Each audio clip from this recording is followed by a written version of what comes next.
Time. Welcome, everyone. Super excited to see you here. We will do all of our Axiom goodness after we hear from our amazing speakers for the night. I will actually be spotlighting them in just one moment.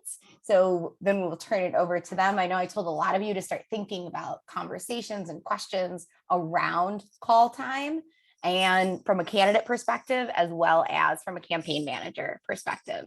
So first, I would like to introduce Cece Crawford. So Cecilia Crawford, is a candidate here in North Carolina. She's absolutely fantastic. I dropped her website in the Slack. So if you want to learn more about where she's standing and all of that good stuff, I'm sure she will also talk about that. So Cece is our candidate that's going to talk about call time. And I'm also going to spotlight her amazing campaign manager. Her amazing campaign manager is Arin. Arin actually comes from the first cohort.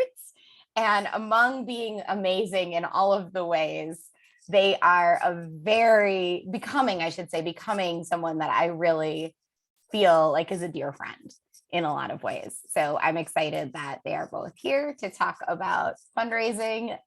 Folks, this is a group that started out being a little nervous around fundraising. So anything either of you can do to either have empathy for that, because I know you probably feel a lot of the same. But at this point, I'm going to stop talking and turn it over to both of you to introduce yourselves and take it away. Hello, hello. It is wonderful to be here tonight with you all. My name is Arin Marshall. My pronouns are they, them.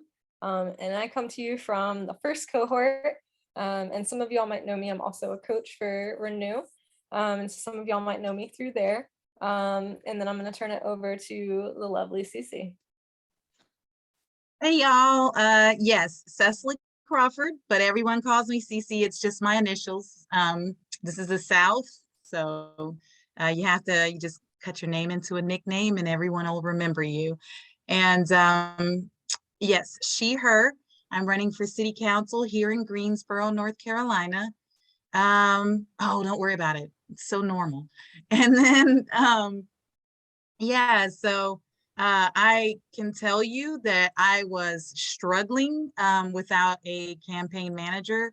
And I thought that I had spoken to enough people beforehand to have pledged donations, and quickly learned that I needed to do a lot more.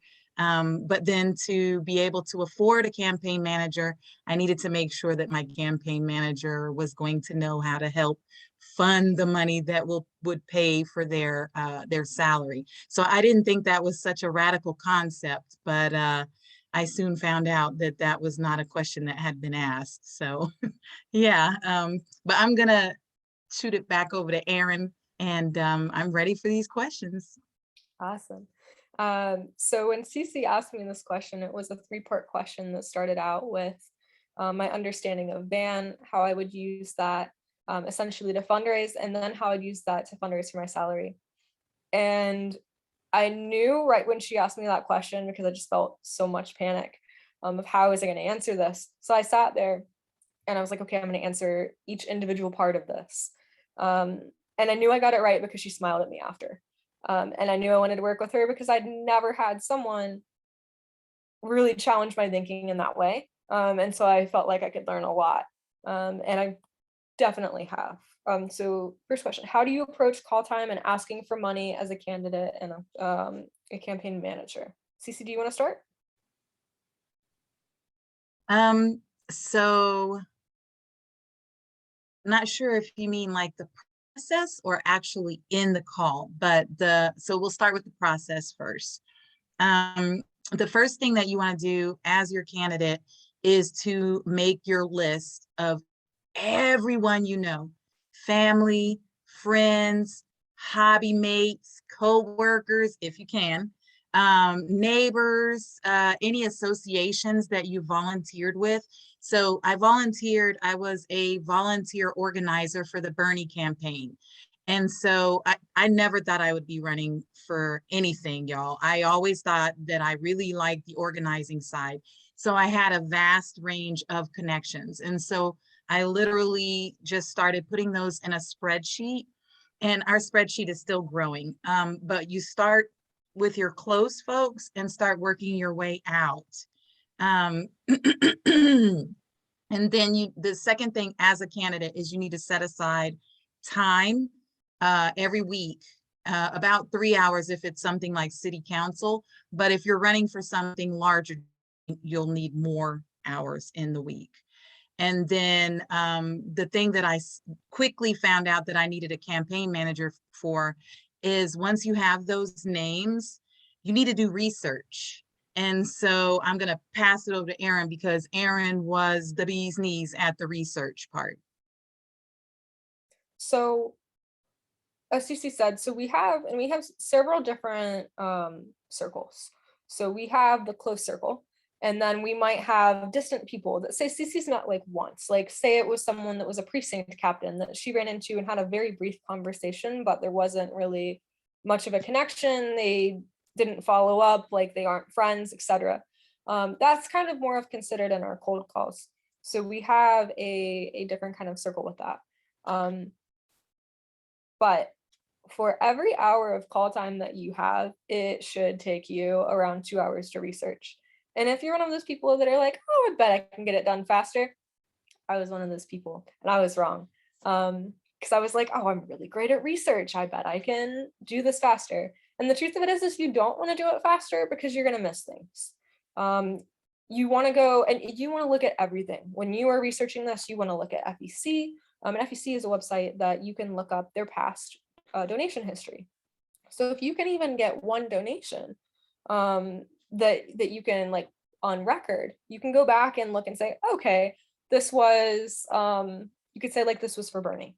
And you could go through and look at Bernie's platform and you can find what the two candidates align on. And so when CC is doing these calls, one of the things that we really focus on is the individual. So we don't just call and say, hi, I'm doing this, what do you donate? We try to find out what this person is passionate about and tailor it specifically to them. So let's say, I'm trying to think of an example. So say we have someone that's really invested in LGBTQ rights and union work. So Cece is talking about her involvement in regards to LGBTQ rights and regards to supporting unions. And so that conversation might go something like, basically starting out, if it's someone in their close circle, they'll talk about, CC might bring up a detail from their past of, oh, I remember last time I talked to you, your kid wasn't feeling well, how are they doing? And so it starts in that conversation because you never want it to feel like it is all they're there for is money. It needs to be a two-way street. And in these calls, they are investing in you, but they're investing in you because they get something out of it too. So you kind of have to do the thing of why this is important to me, why this is important to you, and how this is important to all of us. And so that's what we really try to hammer down in these conversations. So Cece might bring up how she went to a meeting of our transgender commission. She might bring up how we went and rallied for our fellow union members, the city workers union. She might bring up these little things and about how these are important to her. And then we segue into saying, hey, to keep doing some of this work, can we count on you to donate? And the can we count on you is key, because it's not really saying, hey, would you be able to? It doesn't give wiggle room. It's saying, can we count on you? You were valuable to us. Can we count on you to help us? Say, like, can we count on you to donate $25 to help us with canvassing supplies? And we always try to give something specific that this money goes to, because we are a small campaign, we are grassroots, and it's showing you how this is important. Because it's not just going to some big campaign where it's absorbed and it's never seen again. It's going into very tangible things of this literally is helping us buy our next round of canvassing supplies. We can't do this without you. Can you help out? That kind of thing. There wants to be some kind of urgency behind it. And again, if this person's invested in union rights, it's really helpful because they now understand what their stake is in it. And so they want to help you because it also is going to help them. Yeah, and two things along that line is, one, you have to get comfortable with the idea that you're not asking them for money for you. You're asking them to invest in your campaign. So it's like running a business. You are a business. And so you have to get over that discomfort of asking people for money. I say that and I'm preaching to the choir to myself because I still sometimes feel like, ah, but you that's one thing you've got to do, because your campaign can't run without money. That's the simple fact of it. And then two is get comfortable with leaving silence.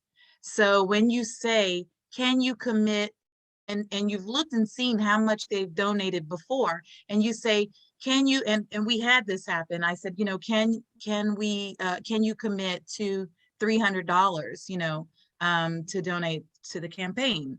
And then just waited.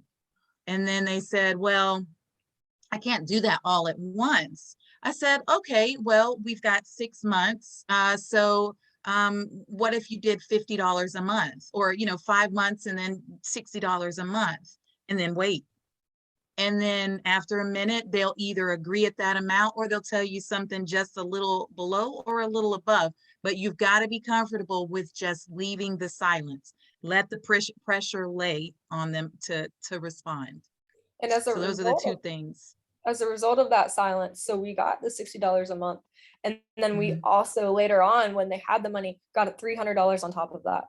So it pays off. And also, I think something really important is never discount small amounts, because we have several donations that are small recurring amounts, and that might seem like a little bit, but that money adds up to several $100s each month that now we don't have to stress over. That is coming in freely. So even if it seems like maybe you had a night where it was kind of a low dollar night, look at it as how much money it is over those months. Don't just look at how much money it is in that month, because that's what's going to pay off.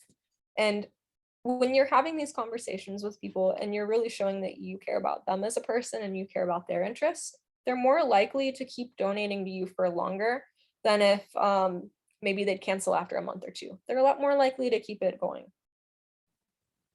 Especially in the earlier circles, when there are people that volunteered with, like people who know you and know that, when you're campaigning and when you're talking about your platform, when you're on these calls, they believe you. That's the start. Gets a little more difficult when you calling, but in the beginning, it's much easier to be able to do that because people know you. Okay, so I see the question from Julie. What does a good call time manager look like? What does a bad call time manager look like? Cece, do you want to start? Mine is the best. And a good call time manager will not let you off the hook no matter how much you wiggle and you don't want to do it for the week. That's a good campaign manager. Bad campaign manager, I don't know, because I don't know. I got lucky. I think a good campaign, or I guess a good call manager really, I think really knows their candidates' limits and works towards those. So one of the things that we've built in is this. CC has a really busy schedule. She works 8 a.m. to 5 p.m. and then she gets online with me just about every day, and we do some kind of campaign something until she's about to go to bed. So we run a really tight ship. We're really busy. So for her, we've built in 3 call time sessions each week, 2 call times each week, and then 1 every other week. Knowing that 2 of those call times each week are going to get taken by something else. That she's going to get invited to a community meeting that she needs to be seen at, that she needs to be present at, etc. And so I've built in 3 because I know we need 1. So in order to get that 1, and it gives us flexibility if we can do it on this night, or this night, which one works best. And we've had times like tomorrow, we're canceling our call time because we've actually done pretty well on call time the past little bit and on fundraising. So we're like, you know what? She's a lot of stuff she needs to catch up on. So we're like, we're going to go ahead and call it tomorrow. We will resume next week. But this is not tomorrow's problem. This is a future us. So it's kind of knowing those limits. I think that's what a good call manager does. And I think a bad call manager truthfully doesn't research.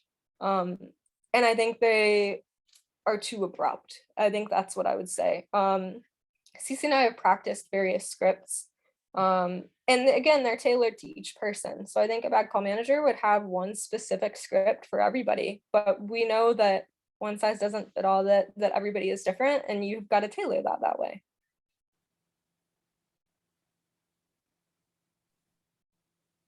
I think I Amazing. saw I'll grab your one. oh, sorry, go ahead. Oh, go ahead. Go ahead. I Go was going to ahead. grab your next question for you. Ready? All right. Next question. I'm wondering logistically, Cece, when you do call time, are you in the same room together with your call time manager, Arin, or is your call time manager ever remote? How do you stay connected if you're not in the same place? That's a good We question. Zoom. Yeah, we Zoom. And I make calls on my phone. We put it on speaker, so that both Arin, so that Arin can hear it while I'm on the call.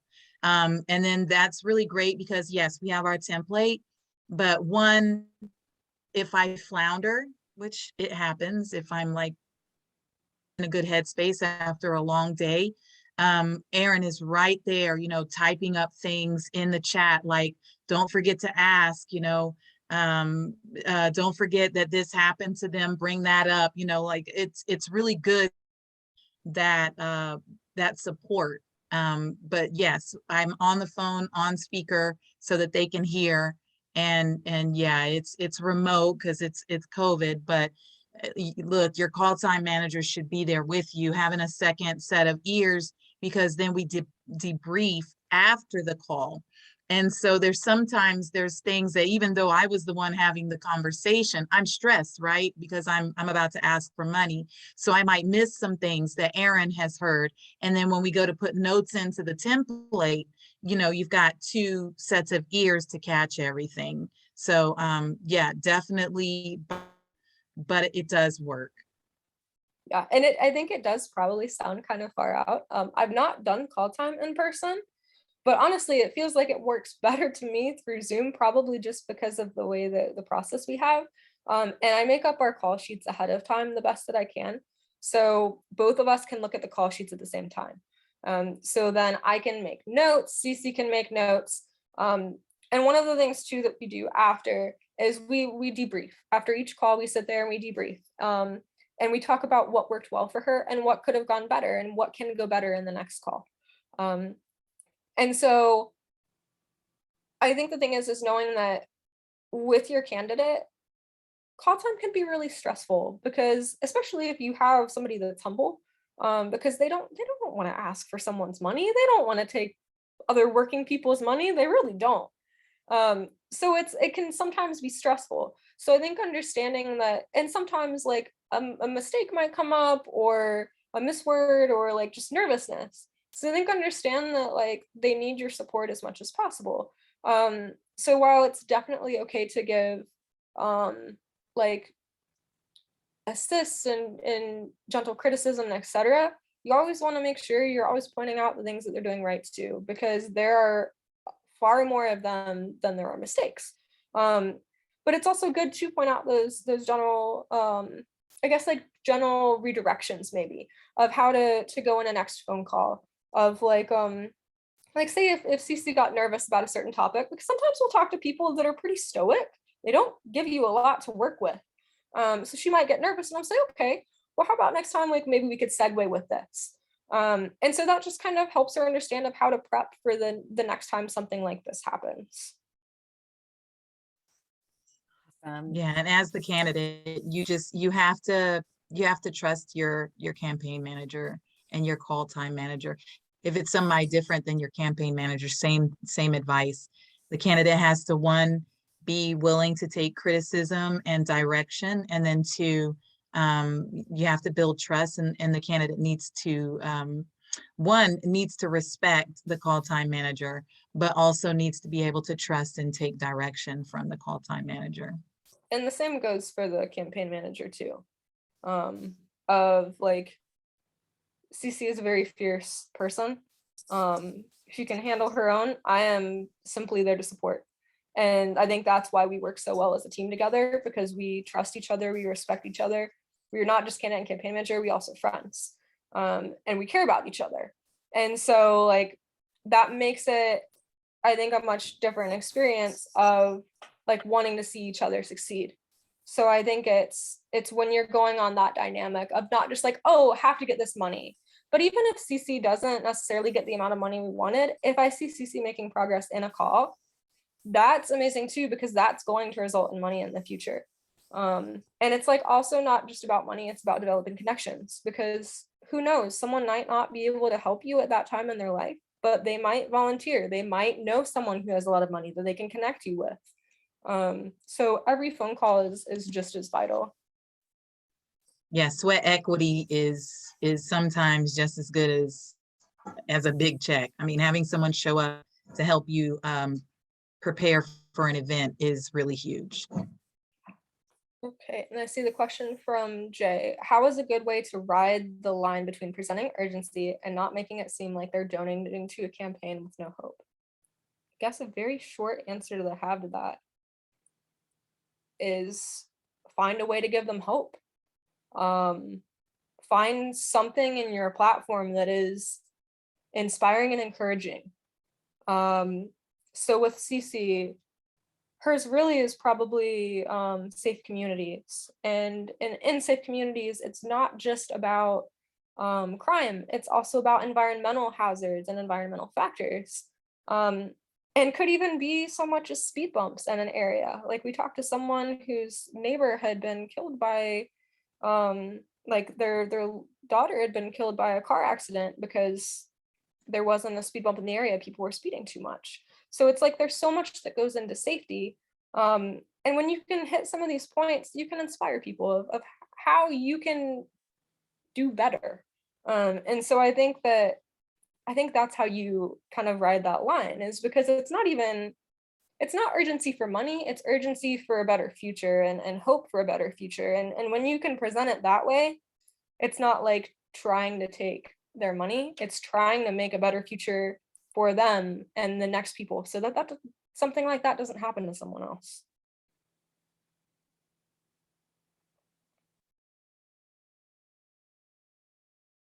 Like, I could read the next question. We could keep going. Y'all are amazing. I just want to say, like, we've been talking a lot about hope. So this is actually the fact that you said that, I was like, ah, my heart. I'll remind everyone, keep dropping questions. There are no bad questions. I'll grab Bryant's. From the perspective of you as a candidate, Cece, and the campaign manager, Arin, what do you think is the best advice you have received or given that helps you get in the right mindset for effective call time?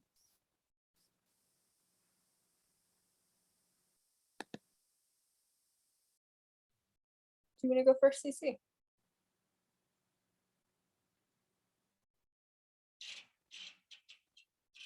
Yes, can you see me? I'm sorry, I'm like shaking my head. Yeah.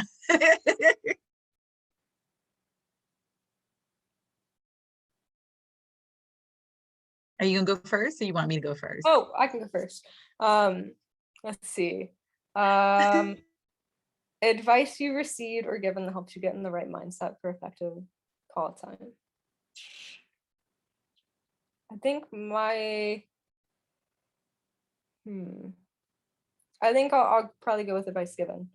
And it's what I tell CC is, because CC's work can be very stressful, campaigning can be very stressful, life can be very stressful during a pandemic and everything else. Is if you are having a day where you just don't feel like you can do this, let me know. We can reschedule it. And that too, if there's a time where she's feeling nervous, we will sit there and do something goofy before. Like a very funny quirk about CC is that actually calm breathing makes her laugh. It's not calming for her, it's comedic. And so when we're trying to work on something that I know is going to be more serious, we'll sit there and we'll just breathe, because she'll sit there and just start cracking up. And then that's how we've started call time, of just trying to make sure that we are in a good space to talk to other people. Yeah, and sometimes we'll discuss some of the things that seen knocking on doors, you know, when we're hitting the doors. And the urgency of some of the things that we've seen will help fuel to like I'll just get fired up and I'm like, okay, let's make these calls. Like people have to know what's going on and they have to know why they need to donate. Like, let's just go ahead and do this. So sometimes it is, and Arin is really great at like reading the room. So Arin, if I need to come down from a crazy day in corporate world, or if I need to like be energy up, and usually we'll go from there. So again, that goes back to that relationship between you and your call time, or if you're the campaign manager who does the call time, there is going to have to be like a symbiotic relationship between the two of you. And the one person that the candidate can depend on is the campaign manager to set the tone for a lot of things. So yeah, that's my advice is as a candidate, make sure you have a campaign manager or call time manager who can read the room and knows how to either get you hyped up or to make you laugh, which yes, that those centering exercises, I don't know why I can't do yoga or any of that. I just bust out into laughter. I don't know why. Do you set nightly goals for calls or monies?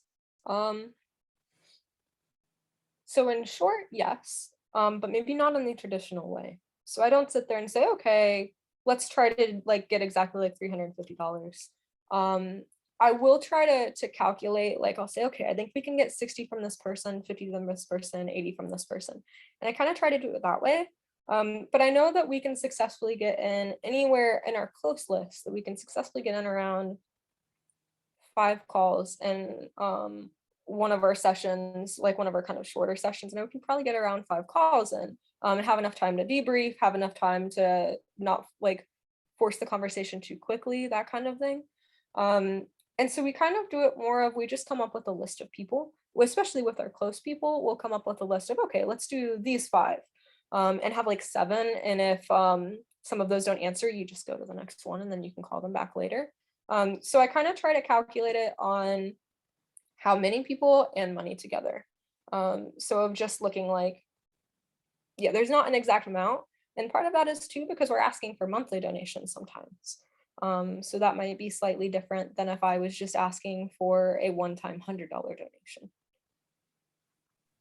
Plus we have a monthly goal of how much we need to raise. And so the first week, you know, we're all in like, oh, we've got to really push to get to this money. And then, but as you get to the next week, you're like, okay, we raised this much last week. We also had this come in. So this is what we need. And so it might be different every month. Like you might have to make up for the month before. And so instead of like $2,000 this month, maybe it's 2,500 now. And so then you kind of like break that up for those weeks. But if you do really well the first week, then you can start readjusting. So sometimes trying to do that too far in advance and break it up for each week, it might not work all the time. Absolutely. What process do you use for tracking call time donors? So we have what's called a Rolodex, and that's essentially a spreadsheet where Cece has dropped all of her contacts into. And it has everything. It has how she knows them. It has their address. It has the amount you're going to ask for, etc. And then we also have a specific call time sheet tailored to each person. So basically just make a blank sheet, copy it for each person, and then you start new. And that has literally anything you could want to know about that person that you can find online. So anything you can find on FEC, anything you can find on their, and this is maybe quirky, but if you go to their Facebook and you can see that they've, you know how they have some of the public fundraisers of like, Jenny Jenkins has donated to Save the Puppies, then you know that Jenny Jenkins is an animal advocate. And you can put that in her interests. And so like little quirky things, like you might be able to find someone's Twitter bio, you might be able to find the things that they've retweeted. That's actually how I found out information that somebody was really interested in unions. So I was like, Cece, we're going to talk about unions. Like, this is really huge. Like, talk about your $15 an hour. Like, you know, talk about this. So like little things like that. You also, and this is I think the less talked about thing, you also want to put information about their partner on there, because their partner might answer the phone, and you want to know who you're talking to. And you also want to know their interests, because while the person you're calling might not be available, their partner might. And if you can kind of talk to them, they might be able to just go to that person and say, hey, I'd really like to do this. Can we spend X amount of money? That kind of thing. But yeah, you're literally detailing every bit of information. And then you're putting all the information about how the call went. So again, if someone said that their kid was sick, you make that little note so that you can pick up on that again in the next call to check in on that. Because part of that's just a connection piece. In caring, you want to make sure that you're showing care and compassion for the person that's going to be helping you. Oh, thank you, Jen. Okay, who do you find most willing to give? Family, friends, coworkers, other organizations you're a member of? And in short, all of the above. Because you might think that there's a family member that's going to give you big bucks, and you might be wrong. They might have $50 and that's it. And then you might have a member of an organization that's really passionate about what you're talking about. That's like, yeah, I can do $200. And you're sitting here like, oh, I wasn't expecting that. And so like, yeah, you never know how much your family members will give you, or your coworkers, or anybody else. So when you can get into FEC, which is really the kind of donor database, and also Open Secrets is too. So you can go through and really look at anything anybody's ever donated to politically, and you can see how much they've kind of given in the past. And I like to go in, and sometimes you'll see people donate like weekly. Go in and kind of total out what that is for the month, so that you're not like shorting yourself. But yeah, you never know how much you're going to get or who you're going to get it from. So you just really have to treat each person as an individual, and go on their interests. And Maybe the not other focus thing is, on that. if you decide to run, you need to speak to people beforehand. All those folks that said you should run, for all these years that people talk to you, you're gonna have to call those little debits in, like, hey, you said I should run. You said if I ran, you'd donate money. You said you'd max out. Guess what? I filed. Are you going to max out? It's 5,600. Like you've got to make sure to have some pledges beforehand. Like make sure you're not just jumping into running a campaign without already having a like support system, already having people pledge to donate, because the worst thing you can do is start a campaign with zero, or putting all your money in, or as my mother in there who kept putting in hundreds, and then you have to tell people to stop. We love Ma Dukes. She's a great support system. All right. So I think you're gonna like this question, Cece.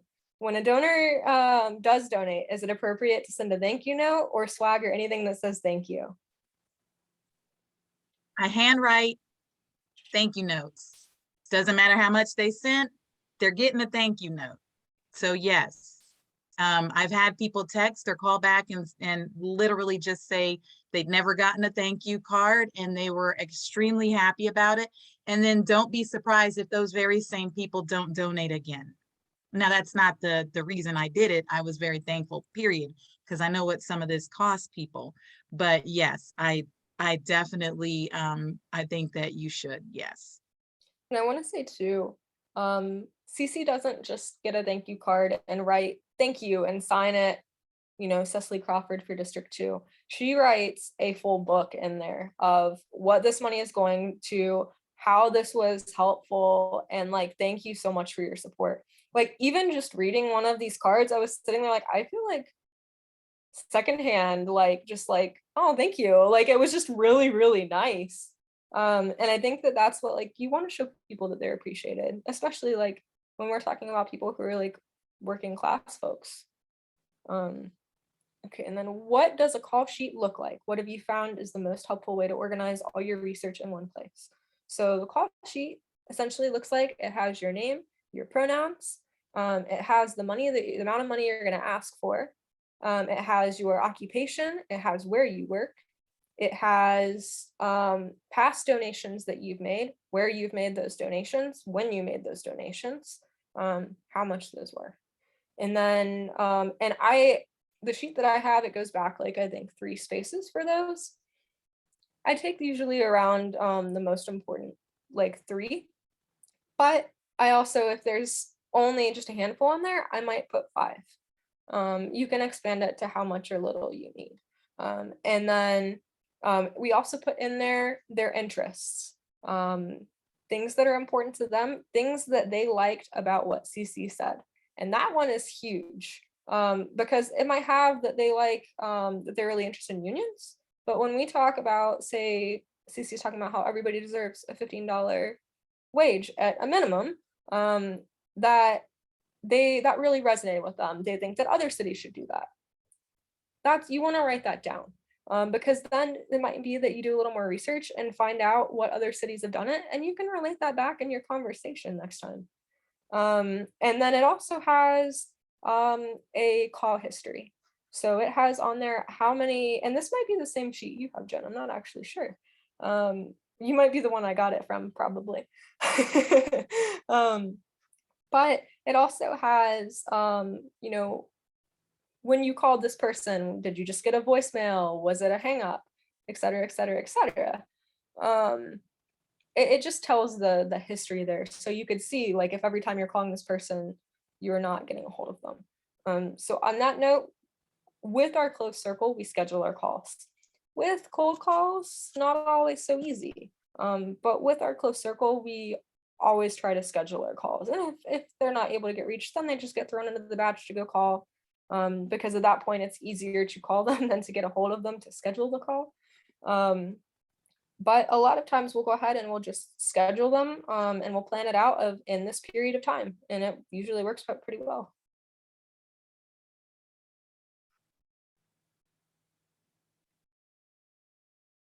Okay, CC. Is Brenda I was making laughing because I was like, Jen said she fleshed theirs out because she's neurotic. And I was thinking I'll take someone who's neurotic and OCD any day. Like, the more, the better, right? You don't want to go in unprepared.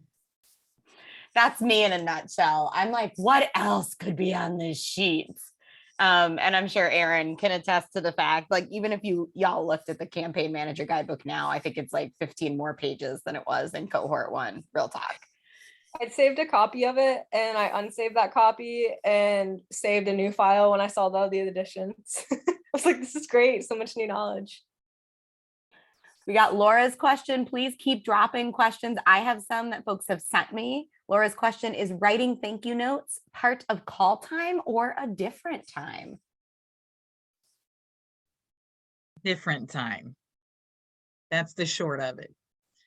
Call time is specifically to try and raise that money and get those conversations in.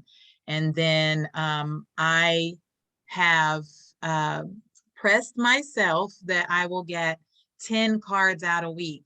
Now, the last couple of weeks have been absolutely nuts. So I'm about 20 cards down, but I plan on catching up on those Saturday evening. Like, I've set aside 3 hours, and yes, 3 hours. It takes a minute because you have to go back and look and see who it is that donated, when they donated, think about what all you guys were buying a week, using that money for, especially if it's someone that and this really cost them to send you this money. It's going to take a minute. I mean, for me, these are personal notes to let people know that I know that this cost them. And I really appreciate them, taking the moment to even think about me, because some of these were not from call time. Some of these are people who've seen your website, someone who's seen your social media, someone who showed up at an event and you inspired them. They'll hurry up and donate. So you want to make sure to let them know that you value their 5, 10, 15 to 5,600. You want them all to feel valued. So Yeah, it's a separate time. And make sure it's a time where you can sit down and really reflect on what you want to write, because it really sucks to have to rip up a thank you card and start all over again. Okay, Cece, how did you come up with your campaign budget? Good question.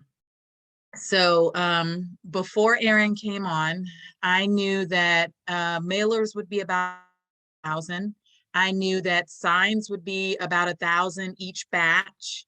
I knew that I would need 2 signs for every precinct. You literally just have to start going down the list of the things that you know you're going to need. So flyers, door hangers, those can cost anywhere from $200 to $500. I try to think of how many homes I wanted to, neighborhoods and homes, and the number of people in District 2, and just started calculating those things. But the very first thing you need to do is to come up with your win number.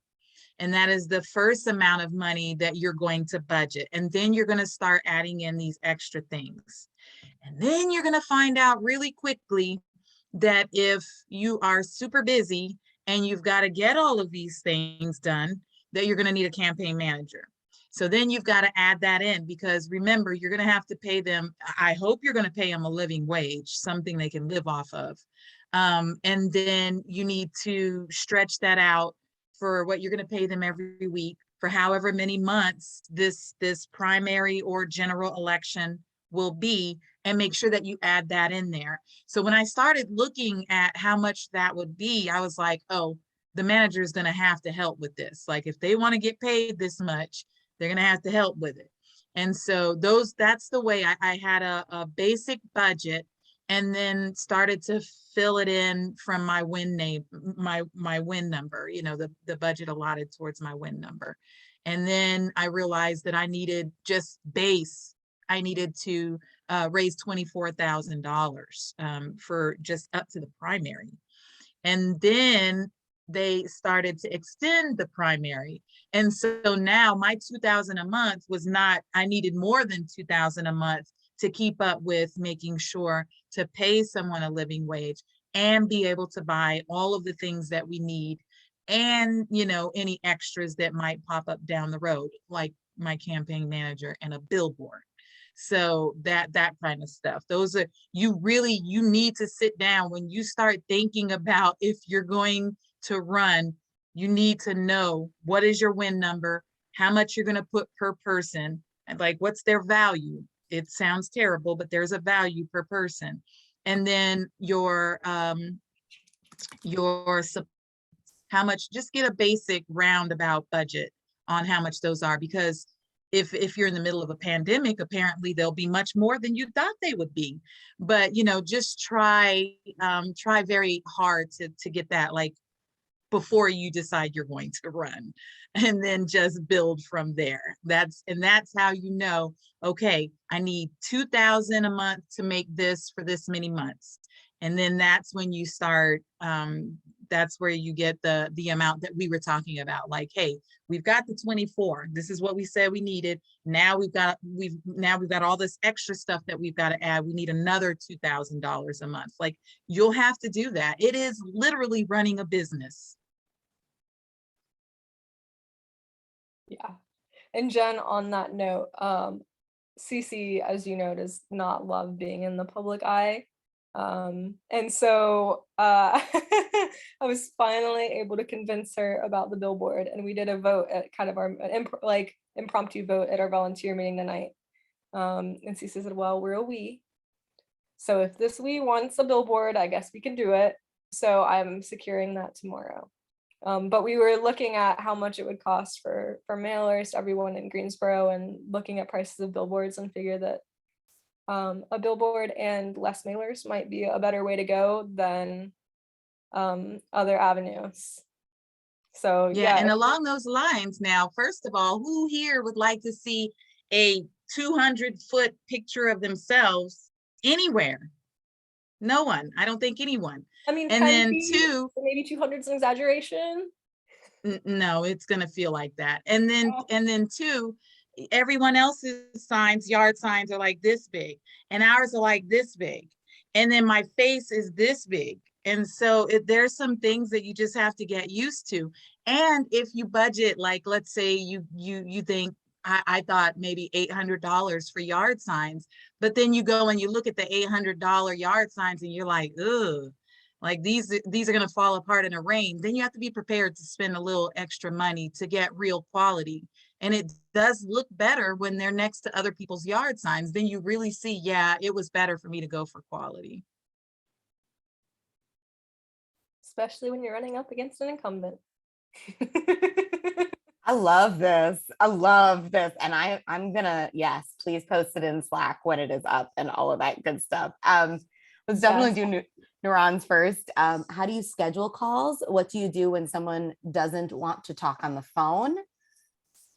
So combination for scheduling. Honestly, when it's people we know, I'll send text messages. And I found that to be fairly effective. I think I got about half the people back through that, and I was like, oh, okay, that's really awesome. And then, because honestly, a text message is almost like, it's almost a little bit better, I think, for us, because that way I'm not like, oh, hello, I am Cece's campaign manager. I know that you are her next door neighbor, but can you do this? Versus if I'm just like, hey, this is Cece's campaign manager. Do you have time to talk? Like, it's a little bit more casual. But a lot of times scheduling either through call or through text.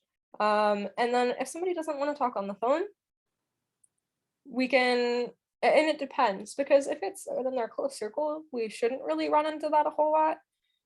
But we have kind of run into that. So I try to just kind of give them oh, Cece just wanted to touch base with you on her campaign. And I'm never just like, oh, Cece wants your money. Because that's just, and first off, that's not true. So a lot of times I'll just phrase it of, oh, do you have time for Cece to talk to you about her campaign? Because the truth of it is, that's really just what Cece wants to do, is talk about her campaign, and she will begrudgingly ask for money at the end. But really, she'd much rather focus on her campaign. So we try to make that the focus of it, with like the ask built in.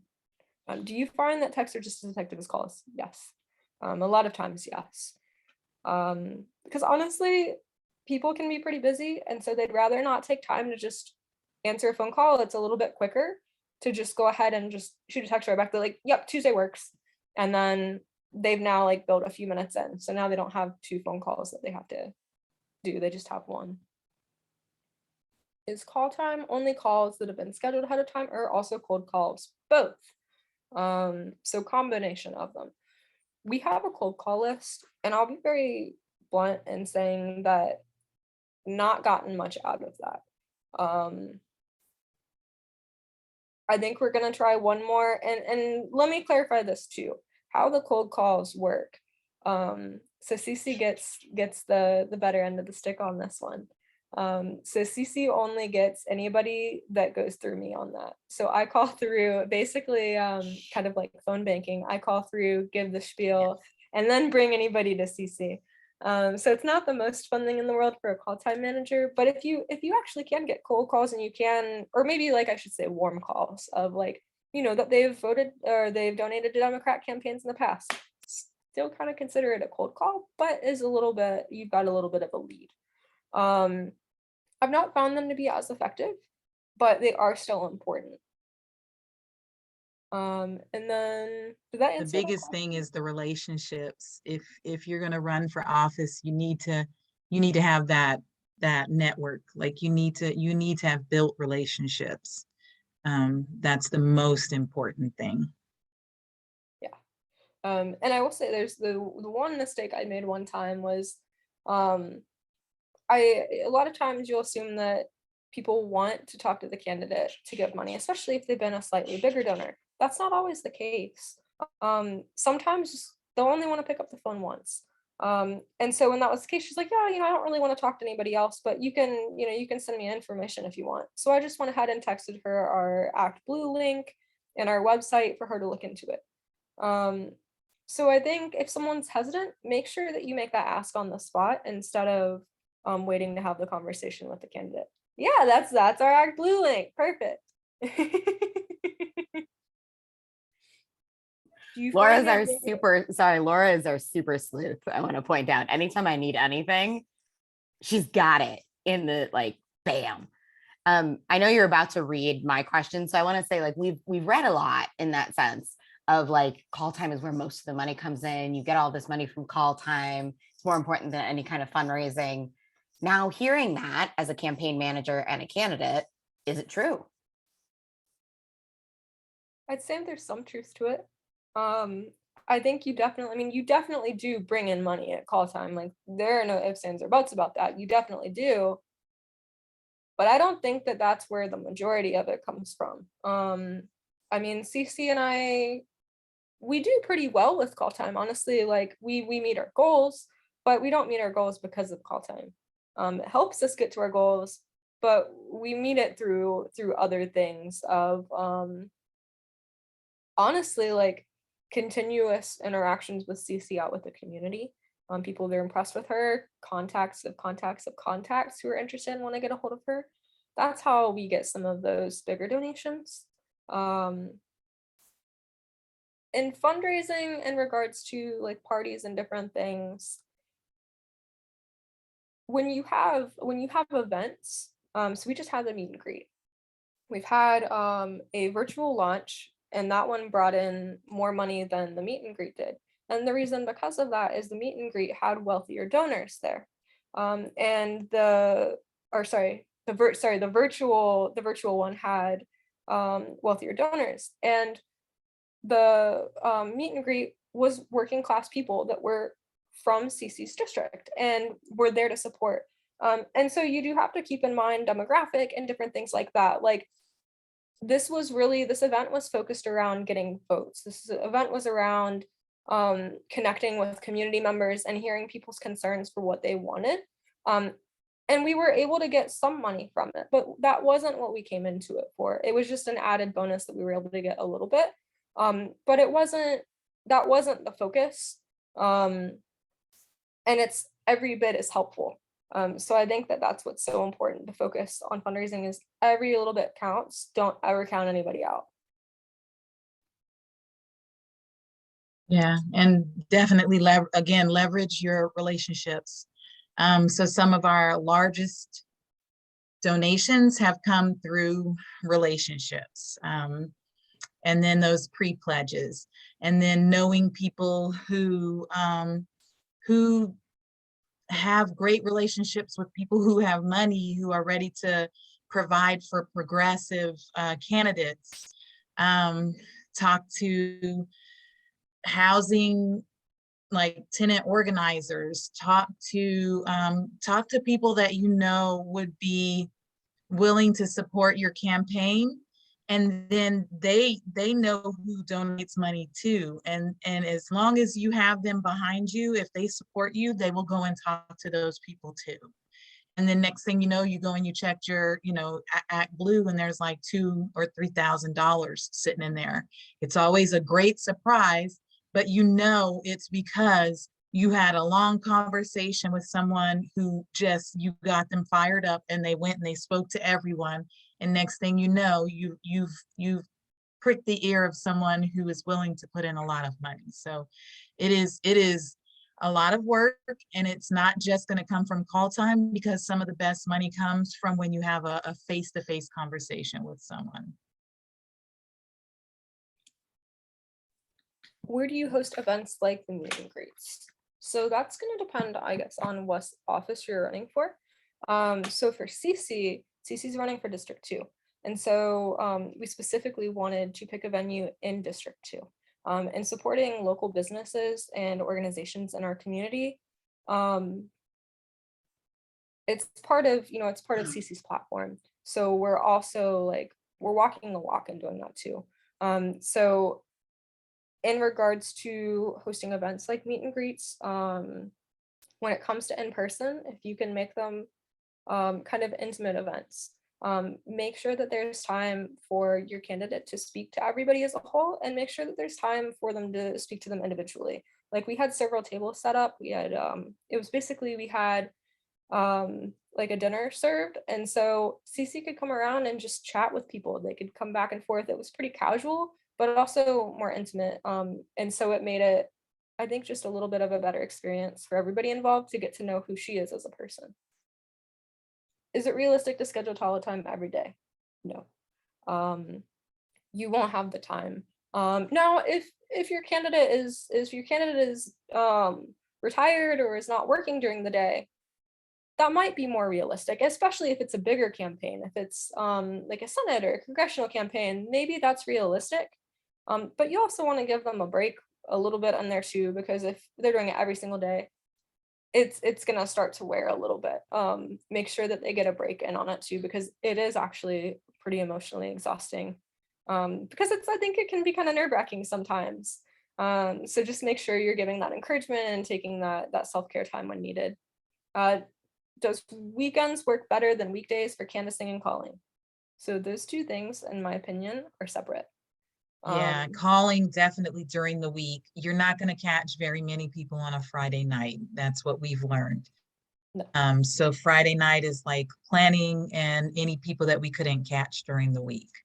But you're going to catch most people during the week. Canvassing, it's easier to get people to show up to help you canvass on the weekends. And I mean, we've done pretty well with Saturday morning canvases, like late morning, early afternoon, and then Sunday afternoon canvases, because you have to remember people will be in church on Sunday morning for the most part. And then you don't want to be out there too much into football time. So you have to kind of like see what works best, but weekends definitely work better for canvassing, and call time has worked better during the week. Evenings. Thank you both so much. I want to just say, is there anything either of you would like to add for this excited bunch, or to people watching this? Because quite frankly, as Arin, you know, we're bigger than this group. Folks will be watching it later. Anything either of you would like to add? Remember that you're asking people to your campaign, and you're asking, in most cases, people who are also struggling to, you know, sacrifice something to send you money in a shared vision of what you're going to do for people as a whole, including them. And be sure to large your campaign is. You know, if you're running for Senate, obviously writing a card for everyone is going to be different. So find a way to create something that will let them know that their donation has been of value. And then the biggest thing is please, if you decide to run, please be running for a reason. Please be running because you're ready to serve people. You're ready to make differences that actually lift people up. Make sure that that is the reason why you're jumping in, because that is what will keep you going. I think from my end, remember that these are very real people with very real lives. And similarly goes for canvassing, but when you're calling into someone who has things going on in their life. And so just make sure that you are being empathetic to those things. Like if someone's saying that they just lost a family member, now is not the time to ask them for money. And so, you know, we check in on them, and then we could call again in a few months, but it's just being kind of cognizant of that. And realizing that really the focus of these conversations, like, yes, we do need to fundraise, but the focus is on people and on their concerns. So we want to hear what is important to people. Like we want to hear why that $15 is so important to this one person. Like why they're yearning for this. What makes this so important? And then the rest just kind of goes from there. And if they're able to give us money, excellent. That helps us so much. But it also helps us be able to help them and other people all in our city, in CC's district. It all adds up. So I think like on that, just make sure to center human connection in your calls. Because like at the end of the day, that's who we are. I'm sitting here tweeting and grinning and everything. Thank you so much, Arin. Thank you so much, Cece. Y'all, if you want to come off mute, give some love to both these amazing humans, drop it in the chat, whatever you would like to do. Thank you. Thank you so Thank much. you. Thank you. Thank you you. both. Thank you. Thank you. Thank you so Woo. And Arin, please keep us up to date on everything that's going on with Cece. May I, and I hate asking this in person, may I pass along your email if folks from the cohort have questions? Yes, please. Yeah, absolutely. And we're always looking for more volunteers. We're looking for someone that's interested in helping us out with call time on like a Monday night or something. So if anybody is interested in volunteering, or has like, would be interested in volunteering, let me know what kind of things you're interested in. We'll find a spot for you. And we've got all kinds of things. If you're in North Carolina, we have stuff. If you're not, we have a ton of remote things. I love it. And I'll give a tiny plug for Arin here. You heard them talking about human connection and centering that. Arin also did a lot of deep canvassing. So those of you hearing that little like, oh, they're amazing to begin with, and they did deep canvassing, which brings out even more amazingness. And I think just another plug for it. Thank you. Yeah. Also gonna replug that. Deep canvassing is amazing. And when we go out and do our canvases, they're essentially deep canvassing style. We start out with like asking them what's important to them in the community. And if you just come out at them saying, hi, I'm with Cece's campaign, can we have your vote? Not nearly as effective as when you can ask what's going on with them and they start to think about it and then realize like why your candidacy would be beneficial to them. Yeah, and side note, at least if you're the candidate and you're going door to door, take your manager with you at least one or two of those times so that they can also give you course correction then as well. It'll help make your conversations so much better. It all goes back into canvassing, all goes back into deep canvassing. Yes. Thank you both so much. Have wonderful evenings. I will shoot you an email after this. We appreciate you so much. Oh, thank you all for having us. It was really nice to meet all of the new cohort. Hello, everybody. Y'all have a great night. Thank you, guys. Bye. Oh, they're so great. They're so great.